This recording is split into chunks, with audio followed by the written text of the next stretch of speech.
Joseph was the son of Jacob, and from a young age, his life seemed marked by something special. God gave him dreams, dreams that pointed to a great future, dreams that revealed that his life had purpose. But sometimes, when God places something great inside a person, not everyone around them understands it, and what should have been a reason for hope became a reason for rejection. His own brothers began to look at him with hatred. Jealousy kept growing, resentment filled their hearts, until one day everything broke apart. Joseph was betrayed by his own family. His brothers grabbed him, humiliated him, threw him into a pit, and then sold him as a slave. Just imagine it for a moment. The young man who had received dreams from God was now being taken away to a foreign land, without his father, without home, without answers, without understanding why God would allow this.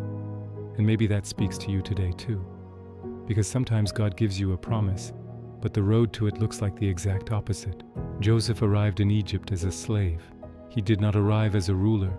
He did not arrive as someone admired. He arrived wounded by betrayal, marked by pain, torn away from everything he knew. But there is something beautiful in the story. Even though Joseph had lost almost everything, he had not lost the presence of God. The Bible repeats a powerful truth. The Lord was with Joseph. It does not say everything was easy. It does not say he never cried.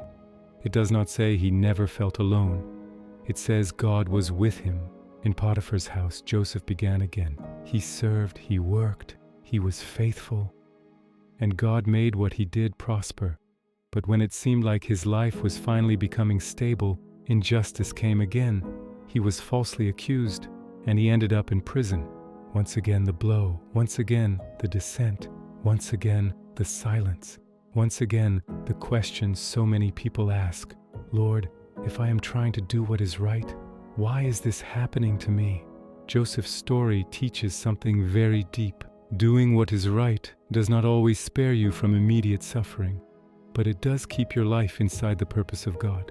In prison, Joseph could have become hard. He could have filled himself with bitterness. He could have completely given up, but he did not. He remained faithful even there. He remained spiritually sensitive even there. He kept listening to God even there.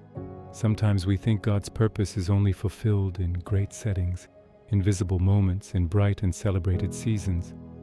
But many times God shapes a person in hidden places, in the waiting, in the injustice, in the years when it seems like nothing is moving.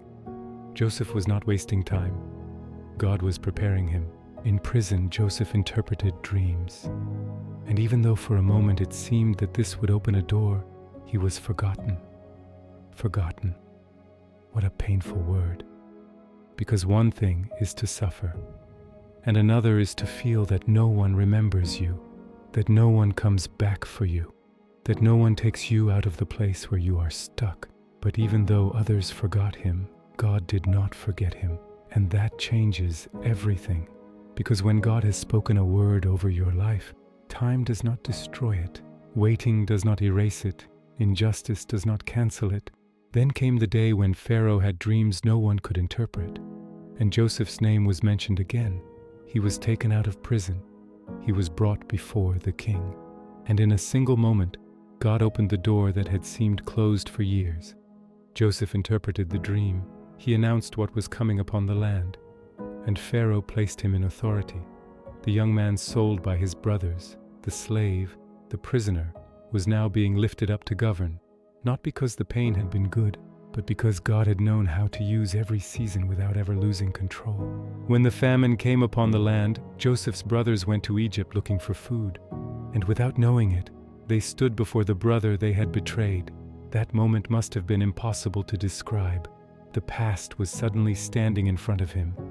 The pain had a face, the wound had a name. Joseph had the power to take revenge.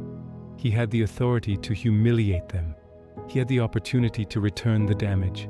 But something greater had been growing inside him, the work of God in his heart. Joseph wept. He tested them. He listened to them. And in the end, he revealed himself. He did not speak from pride. He did not speak from resentment. He spoke from a deep understanding of the sovereignty of God. And he said one of the most powerful truths in the whole biblical story: though they had meant evil against him, God had turned it for good. That does not erase the pain. It does not call good what was unjust, but it does reveal a tremendous truth. Evil does not have the final word when God rules the story. Joseph's life was not easy. It was a life marked by betrayal, waiting, injustice, and process. But it was also a life sustained by the presence of God. His story proves that God does not abandon his children in the pit. He does not abandon them in a foreign house. He does not abandon them in prison. He does not abandon them in the waiting. And it also proves that the purpose of God may take time. It may hurt. It may pass through unexpected roads, but it never stops being fulfilled. If today you are in a season you do not understand, remember Joseph. God is still working even when it seems like everything is going backwards. And what today feels like a wound without meaning may tomorrow become part of the purpose you still cannot see.